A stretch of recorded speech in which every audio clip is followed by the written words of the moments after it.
lives on the line. I'm screaming, I'm dying. I'm dying.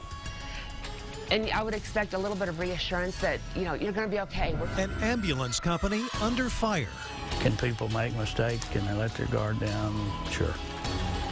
I know that. Missing medications and slow response times. KXAN investigates complaints against Guardian EMS. So the people of Bastrop, they can rely on safe ambulances? Absolutely. Every second counts in an emergency, and you expect the best care when you call 911. Tonight, we investigate the kind of care people in Bastrop County receive when they call for help. KXAN investigator Robert Maxwell reveals what he found after 4 months of digging. I told the 911 dispatcher that because we live out here in the boondocks and it's hard to see from the road, I'd turn the Christmas lights on. After Neil and Mahala Hethorn called for an ambulance last March, the response was far from what they expected when a Guardian EMS paramedic arrived. I mean, I'm like just doubled over and just screaming, crying. And he wouldn't do anything to help me.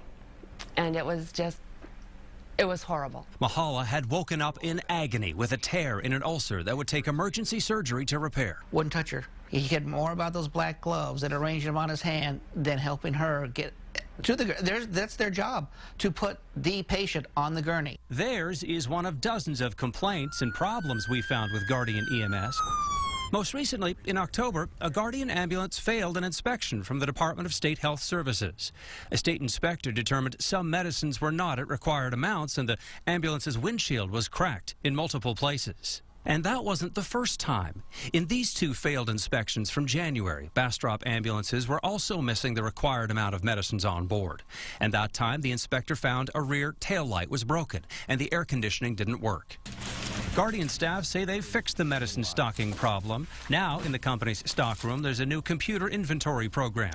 But the problems don't end there. Bastrop County 911, what is your emergency? Dawn Adams manages the Bastrop County Emergency Communications Center, where 911 calls come in.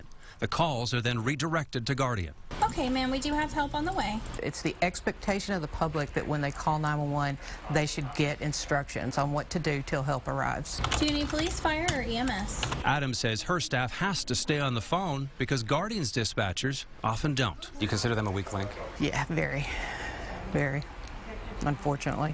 What's the address? And finding call locations has been an issue, too. One county email from January says, Guardian screwed up a stroke call royally tonight. They used their GPS instead of MapBook again and took the very extended route.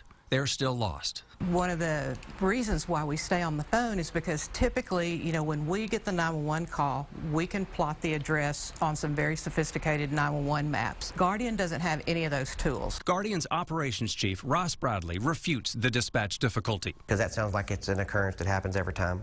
And it does not happen every time. There have been a few isolated incidences, and on those isolated incidents, we have addressed that. KXAN also looked into Guardian's response times.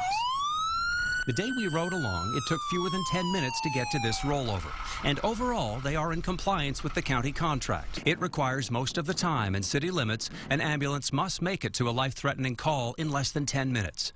But this year alone, we found dozens of calls that took much longer, sometimes as long as 33 minutes. In rural areas, they're supposed to make it in less than 20 minutes. Sometimes, though, they took as long as 45 minutes.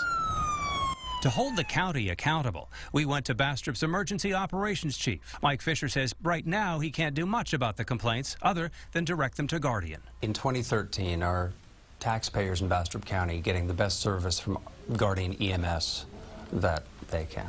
That's a difficult question. Are they getting perfect service? The answer is no. There's no question about that. Are they getting quality service?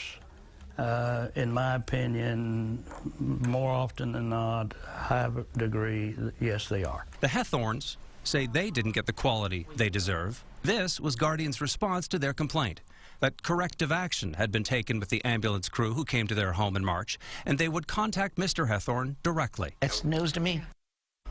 And we showed that email to Neil Hethorn that day we visited him. Told us it was the first time he'd seen it.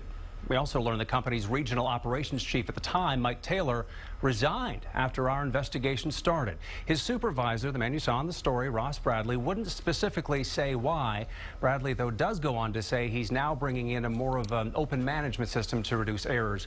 And tonight at 10, Robert and Leslie, we will share much more about our 4-month-long investigation into Guardian EMS. Well, Robert, what about county leaders? Are they looking at any changes? We are looking into that at 10, of course, and they're now starting to make some steps into the long-term transparency of EMS in Bastrop County. Keep in mind, this is a county like a lot in central Texas where population centers are getting more urbanized all the time. Absolutely.